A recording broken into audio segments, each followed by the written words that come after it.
times, when a young woman is faced with an unplanned pregnancy, she does not know her options. Because there is not much awareness raised or attention drawn to these options, many women considering adoption assume that they will never see their child again. According to Adam Thomas at Brookings.edu, nearly half of all pregnancies are unplanned. You may be asking yourself, why does this matter to me? The reality is that all sexually active people are at risk for getting or getting someone pregnant.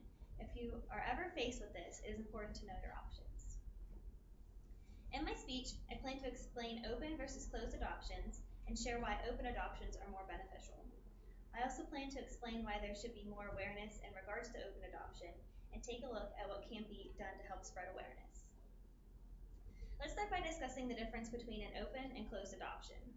According to American Adoptions, a closed adoption is when the adoptive family and birth mother remain confidential with no contact prior to or after the placement of the child. An open adoption, however, is when the birth parents and adoptive family communicate prior to and even after the child's placement. With no communication during closed adoptions, many questions may be raised. Unless you're an adopted child, you probably wouldn't know how these kids feel.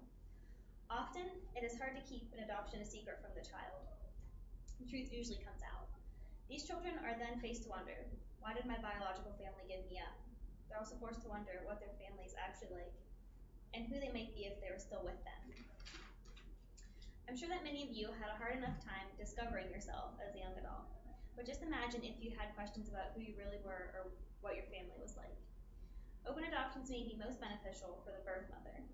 According to Mary Ann Berry in her essay on risks and benefits of open adoption, counselors to birth mothers have postulated that these women experience extended loss and grief following the placement of children for adoption. There will always be a need for adoption. However, open adoption is not an option that people consider. Many people do not even know that open adoption is an option. Therefore, it is important to raise awareness and spread knowledge about the benefits of open adoption. Many people consider adoption a taboo subject, and it is also discussed negatively. I'm sure most of you have siblings who have tried to use the insult, yeah, well, you're adopted. If more people were educated on the outcomes of adoption and the different types, it would be more widely accepted.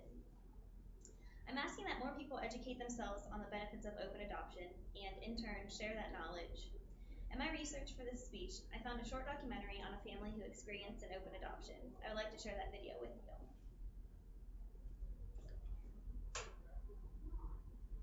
Placement were not that easy, but it just took a lot of adjusting. I spent a lot of time with my friends and I jumped right back into school. I think I was out of school a week after she was born and right back to 7 periods a day, all day long, and just trying to get back to some sort of routine life and not wanting to sit there and just feel bad about myself or bad about the situation because that wasn't going to help.